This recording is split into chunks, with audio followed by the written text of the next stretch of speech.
신비로운 냄새, 갓난아기 냄새에 대한 내 기억은 8년 전 내 아들 레브가 태어났을 때로 거슬러 올라간다. 아이는 작고 따뜻한 조그만 소리로 통통거리며 들어가는 소심한 엔진 같은 냄새가 났다. 그 냄새는 아이의 몸이 얼마나 작은지를 강조해 주면서 한편으로는 후광처럼 아이의 물리적인 존재감을 더 크게 느끼게 했다. 숨을 크게 한 번이라도 들이쉬어도 아기의 고물거리는 발가락부터 짙은 젓갈색 고스머리가 난 정수리까지 온몸의 냄새를 한꺼번에 맡을 수 있었다. 아기에서 풍기는 신선한 우유, 가루가 날리는 듯한 건조함, 아기 피부에 발라진 크림과 연고, 아직 젖거나 오염되지 않은 보들보들한 옷의 냄새는 돌림놀이의 후렴구처럼 끊임없이 반복되었다. 한 작은 인간을 편안히 살게 하는 노래이자 애정어린 보살핌의 냄새였다. 갓난아기의 냄새는 오직 갓난아기에서만 맡을 수 있는 놀라운 또 만족스러움이 혼합된 냄새이다.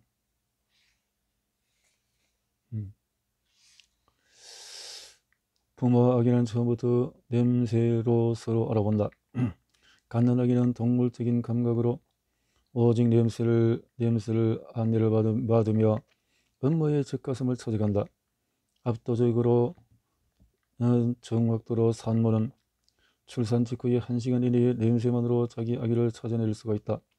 갓난아기 냄새는 생후 6주면은 모두 날아가 사라진다. 어떤 사람은 아기가 태어날 때 아기의 몸을 감싸고 있는 치즈 같은 흰색 물질인 태지의 소실과 함께 갓난아기 냄새도 사라진다고 추측한다. 또는 양수 속에 떠있는 상태로 있다가 세상에 나와 땅 위에 생활하는 적응하는 동안에 그 물기가 마르고 그와 함께 양수 냄새가 사라지기 때문일 수도 있다. 한 소규모 연구에서 엄마와 아빠들에게 병이 든 양수 냄새를 맡아보게 하고 어떤 것이 자기 아기의 양수인지 고르게 했다. 거의 모든 아빠 그리고 모든 엄마가 정확하게 찾아내었다. 우리 몸의 냄새는 나이와 함께 변한다. 2020년 한 연구에서 아기 때는 그토록 좋았던 몸 냄새가 자라면서 점점 불쾌한 냄새로 변하는지 규명했다. 연구에서 밝혀낸 증거에 따르면 엄마들은 아이의 체취에 따라서 아이의 성장 단계와 엄마와 아이의 관계가 변화를 감지할 수 있다. 우리 몸의 체취는 그 뒤에도 계속 나이와 함께 변한다. 흔히 노인 냄새라고 여겨지는 노인들에게는 비릿하고 느끼한 냄새를 생각해봐라. 일본 사람들은 이런 냄새를 가령치라고 부른다. 이 냄새는 노인의 피부에서 노넨 알이라는 농도의 합성 물질로부터 나온다.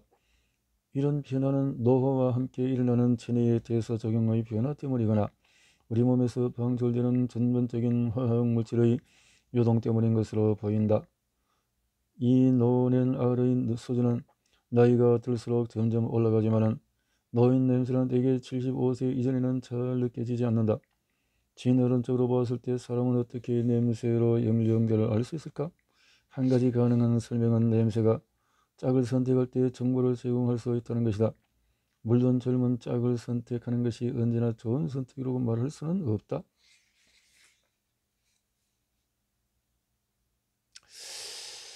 상대는 이미 장수의 기질을 증명했기 때문이다. 장수의 기질은 후손에게 전달될 유전적인 장점이다. 중년에게 매력을 느끼는 사람들의 이야기가 완전히 터무니없지는 않다는 것이다. 시간이 아주 나이가 많은 사람, 갓난아기 그리고 그 두 그룹을 보살피는 사람에게 서로 다르게 흘러간다.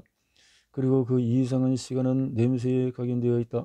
나는 아들 레브의 영유아기의 일기를 썼는데 일기를 쓸 때마다 마음이 급해져서 쓰는 신용만 하곤 했다.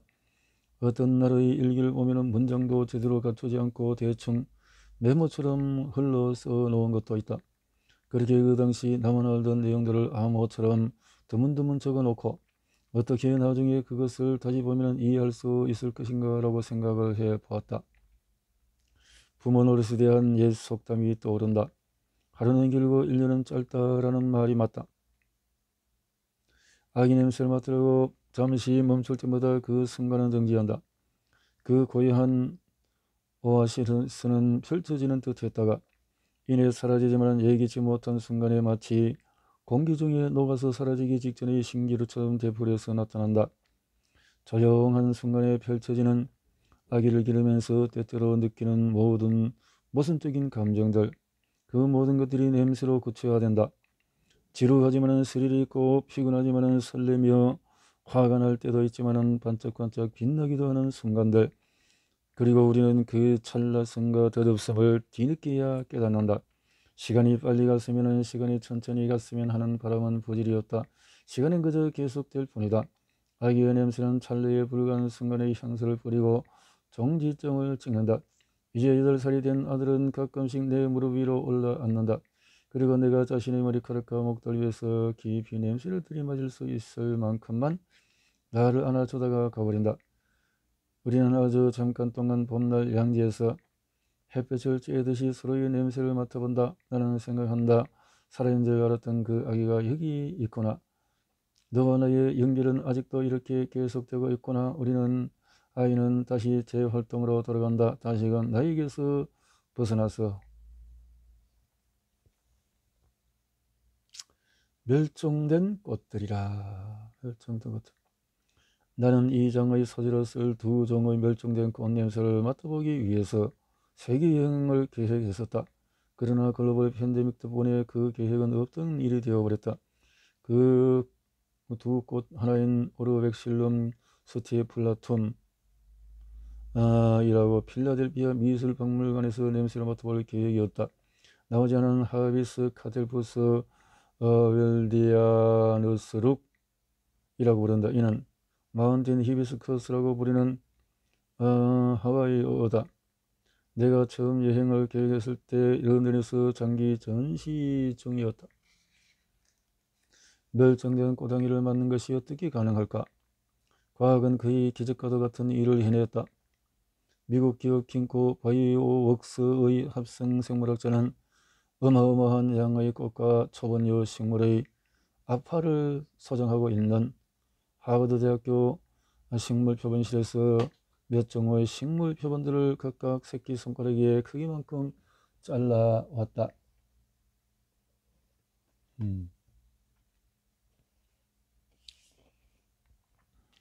예.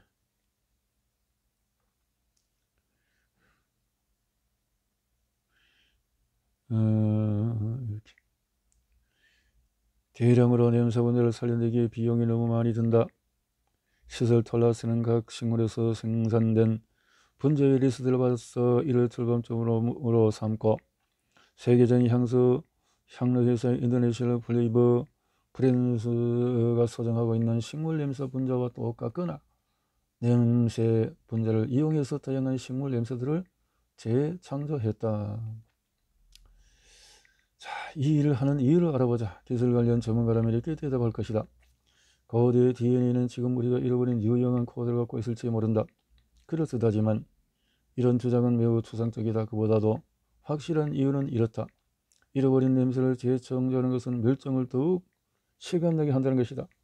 우리 가슴에 비수를 꽂는 것과 같다. 멸종된 종수는 가늠하기 불가능할 만큼 셀 수 없이 많고 지금 같은 대량 멸종의 시대에 하나의 종이 사라질 때만 더 슬퍼할 수는 없겠지만 한 종이 사라진다는 것은 그 종과 공생관계에 있던 종들까지 사라진다는 의미다. 멸종되었던 꽃 한 송이의 냄새를 지금 다시 맡는 것은 잃어버린 세계를 통째로 불러내는 것이다. 키 크고 가녀린 흰색의 꽃 오르백실름 트티 툴라툼이 마지막으로 목격된 것은 1882년 켄터키주 루이스빌 근처의 록아일랜드에서였다. 그것이 지구상에서 이 꽃이 자라던 유일한 장소였던 것으로 보인다. 대봉기 석회암질이 풍부한 이 섬은 오하이오 강의 급류가 흐르는 곳이었다. 1920년 루이스빌에서 US댐 넘버 41가 수력발전소를 지으면서 이 식물의 유일한 서식지인 록아일랜드를 스물시켜버렸다. 그와 함께 오르백 실론 스티플라툼의 모든 흔적도 물에 잠겨버렸다.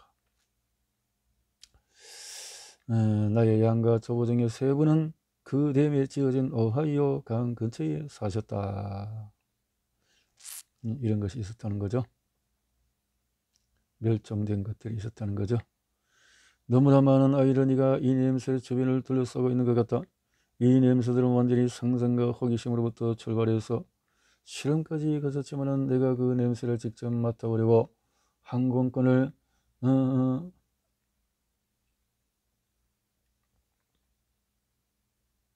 예약할 점에는 다른 어떤 냄새보다 더 현실적인 냄새가 되어 있었다. 그러나 코로나19가 온 세상을 뒤덮자 나는 모든 계획은 물거품이 되어버렸다. 그 향기를 맡아볼 기회가 있기를 소망한다. 그렇군요. 자, 이제 만들어진 냄새에 대해서 스프레이 용기에 든 향수를 뿌리자 비현실적인 은빛의 아크, 그래서 디지털이라는 단어가 떠오르는 향기가 느껴진다. 물론 나의 상상력이 나의 장난을 치는 거겠지만은 내 손목에 닿은 그 향기는 따뜻한 온기를 머금자 더 부드럽게 변하면서 아날로그가 된다. 우거진 숯불 냄새, 후추 냄새와 함께 골드는 호박색으로 반짝거린다. 꽃 향기같이 부드러운 바디에 투명하고 탄력이 느껴진다. 은밀하지만 수줍어하지 않는 냄새다. 나를 더욱 가까이 끌어당겨 놓고는 갑자기 어두운가 숨어버리는 매력을 잘 드러내지 않는 향기다. 이 냄새는 아이소 슈퍼로 화학 실험실에서 탄생한 유명한 향기다. 이 향기를 만들어내는데 가장 큰 공을 세운 두 사람은 바로 존 홀과 제임스 샌더스다. 이 둘은 인터내셔널 플레이버스 앤 프레그런스 소속 화학자였다. 아이소시 클레몬이라고도 부르는 아이소 슈퍼는 1973년에 특허가 등록된 후에 유명 향수에서의 제품에 점점 더 자주 쓰이기 시작을 했다. 아이소 이 슈퍼는 이미 존재하던 냄새를 복제하거나 합성한 것이 아니다. 이 분야는 그 자신을 제외하고는 실제 세계 어디에도 존재하지 않는다. 이 분자를 발명하기 전에는 자연에 존재하지 않았다는 뜻이다. 아이소 이 슈퍼와 그 냄새는 우리가 인식하지 못했던 아주 기묘한 사실을 분명히 확인시켜준다. 세상에 없던 색깔을 만들어내는 것은 불가능해도 세상에 없던 냄새는 만들어낼 수가 있다는 것이다. 사람이 구분할 수 있는 냄새가 몇 가지 될지 그 최대치는 아직 정확히 알려져 있지 않다. 논쟁이 완전히 끝나진 않았지만 최대로 추산할 때에 거의 1조 가지라는 말이 있을 뿐이다. 사람의 코는 우리가 아직 접해보지 못한 냄새 또는 아직 존재하지도 않는 냄새까지 포함해서 수없이 많은 냄새를 맡을 수 있도록 만들어졌다. 냄새를 발명하는 산업은 자연에서 냄새를 포획하고자 하는 욕망으로부터 시작이 되었다. 이런 욕망이 냉침법, 증류법, 용매법 등 전통적인 에센셜 오일 압착 기술을 발전시켰다. 합성 향기는 그런 왜곡을 없앨 수 있고 원래의 향기에 들어있던 불쾌한 잡향기를 없애고 원하는 향기 분자의 배경으로 만들 수도 있다. 이미 어딘가에 존재하는 냄새든 완전히 새롭게 만들어진 냄새를 또 냄새를 찾기 위한 탐색은 가차없이 진행이 된다. 다시 아이소 이 슈퍼로 들어가 보자. 발명된 합성향이 내 손목에서 천천히 피어난다. 이 향기는 말이센 자연에서 발견되는 테르펜의 한 종류다. 이 향이로운 슈퍼 IFF의 화학자들이 원본 화합물의 향기 성질을 개선하기 위해서 약간의 수정을 가한 후에 붙여진 것이다. 그 후로도 이 향기는 여러 번의 개선을 거쳤다. 아이소 이 슈퍼는 세제나 청소용품에 쓰이는 기능성 향수에 자주 쓰이다가 드디어 1975년부터는 고급 향수 시장에도 데뷔했다. 1995년 드디어 소문이 열렸다. IFF 외의 향수 제조사들도 오리지널 아이소 이 슈퍼 분자를 마음껏 쓸 수 있을 뿐만 아니라 변화시키는 것도 가능해졌다.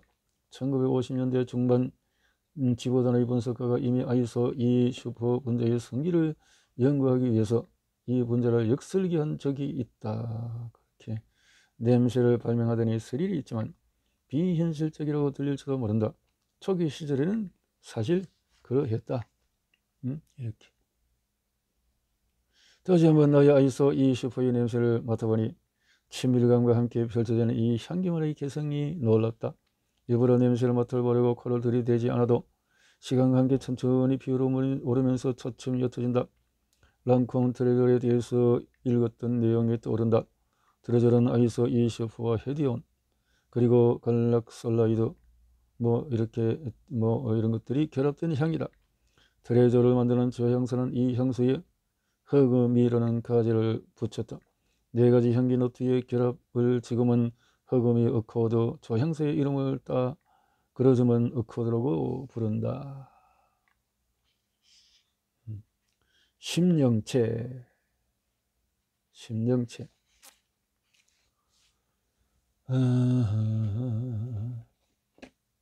심령체에 대해서 또 한번 생각을 해보자는 거죠.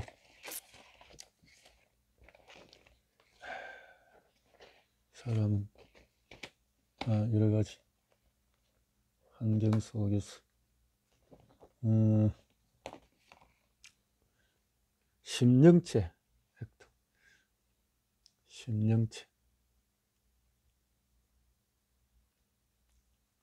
심령체를 내 손으로 만들어 보기 위해서 달걀 흰자와 접착제, 비늘을 꺾어낸 대피법을 섞어서 반죽처럼 만든 다음에 면포를 감싸서 물에 적셨다. 실온 정도로 따뜻해지자 그 냄새가 아주 희미하게 올라왔다. 축축하고 싱그러운 심령체는 무엇이며 그 냄새에 대한 역사적인 의미는 무엇일까? 심령체는 1870년부터 20세기 초까지 유행했던 심령주의 운동과 함께 등장했다. 죽은 사람의 혼을 불러서 사는 사람과 소통하게 한다는 교령회, 강령회에서 주로 심령체가 등장한다. 반대로 해서 심령주의를 믿는 사람들은 심령체를 좋은 생명체로 생각한다. 영매들은 심령체가 처음 나타날 때의 모습을 광채가 도는 수증기로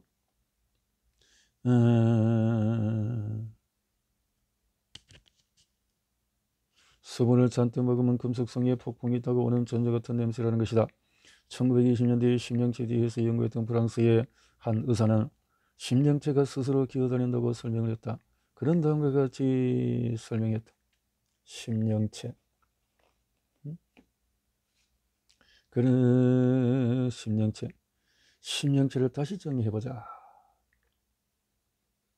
심령체.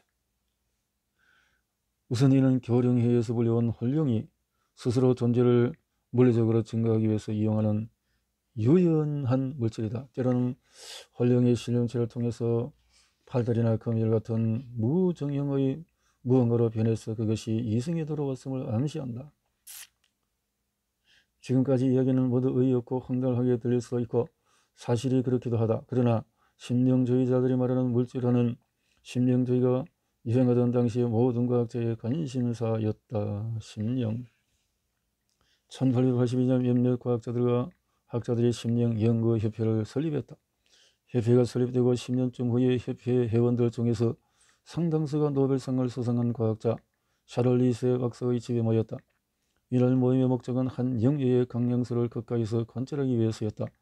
참가자들의 기록에 따르면 여러 대의 기타가 공중에 붕붕 떠다니면서 스스로 연주를 했고 여러 개의 종이 동시에 저절로 울렸으며 비어있던 꽃병에 갑자기 활짝 핀 노란색 수선화가 꽂히고 마치 꿈속의 일인양 모든 일들의 얼굴에서 심령체가 흘러나왔다고 한다. 심령체는 눈에 보이는 물질이기 때문에 거부할 수가 없다. 각종 목격담이 오면 아주 잠시이지만 심령체는 분명히 존재했고 그 존재를 사진으로 찍거나 질감, 움직임, 온도, 냄새를 파악할 수도 있었다. 심령체는 미지 어떤 것을 감추고 있는 베일처럼 벌럭거리고 그러면서 실제로 우리가 맡을 수 있는 향기가 언뜻 새어나온다. 심령체 자체는 사라져도 그 향기는 오랫동안 떠나지 않는다. 심령체는 실제로 무엇이었으면 냄새는 어떠했을까? 내가 만든 간의 심령체는 부족한 부분이 많았다. 기본적인 레시피는 모두 따랐지만 어쩐지 허술했다.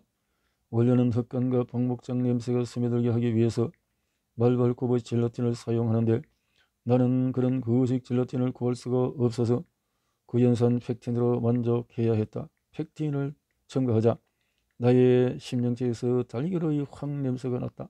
심령체의 냄새를 더 강하게 맡아버리면 원래 그것이 나타나는 자리에서 냄새를 맡아봐야 할 거라는 생각이 들었다. 영매들은 어떻게 심령체를 불러오는 것일까? 심령. 영매의 따스한 살결 흘러내리는 천농, 목을 길게 빼고 간절한 기도를 올리는 심령주의 신봉자들의 땀방울, 그것이 심령체를 보고자 하는 모인 이들의 기억 속에 남은 내면세가 아닐까? 성자의 냄새, 향기.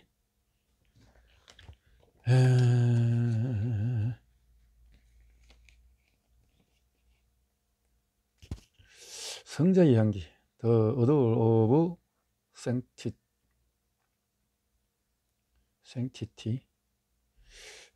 성자의 향기는 덜커럽고 경이롭다.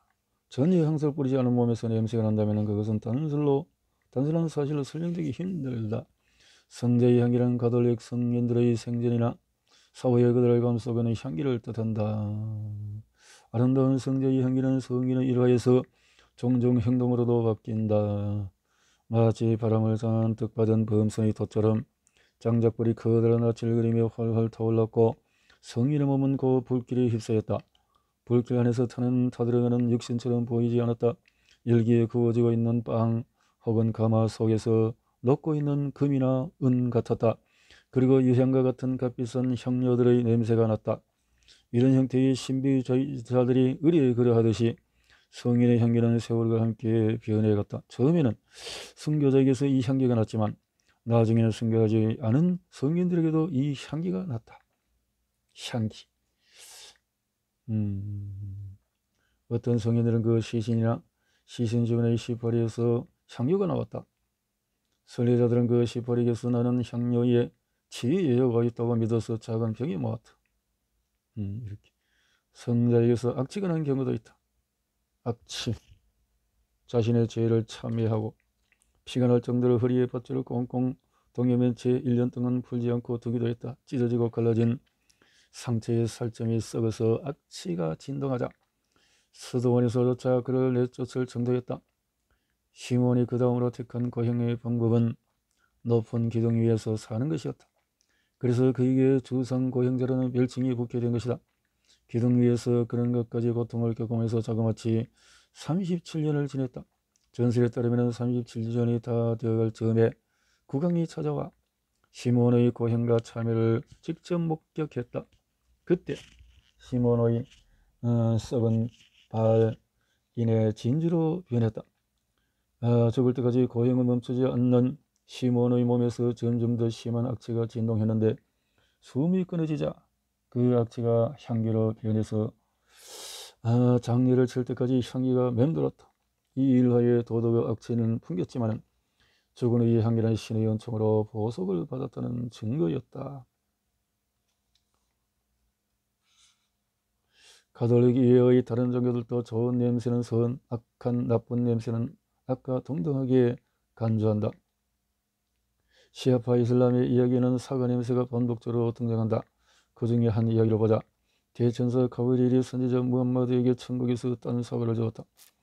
무함마드가 그 사과를 배우물자 그 과즙이 그의 아내 하디자를 임신시켰고 딸 파티마가 태어났다. 무함마드는 자신의 딸에게 천국의 향기가 난다고 믿었다. 파티마는 알리와 혼인하여 두 아들 하산과 후세인을 낳았다. 7세기에 이르러서 후세인은 악제자 우마이야드에게 반기를 들었다가 카르발레에서 순교했다. 시아파 무슬림들은 그를 3대 이맘이자 영웅으로 숭배한다. 등등. 성자의 향기가 단지 사람들을 현혹시키기 위해서 꾸며낸 이야기일까? 엄격하게 말한다면 아마도 그럴 확률이 높다. 과학은 이런 향기에 대해서 여러 측면에서 합리적인 설명을 내놓았다. 순교자이라는 너무 터무니없지 않은 선에서는 냉소주의자들이 입을 다물게 한다. 냄새는 언제나 반박할 수 없는 힘으로 현실을 뒷받침하기 때문이다.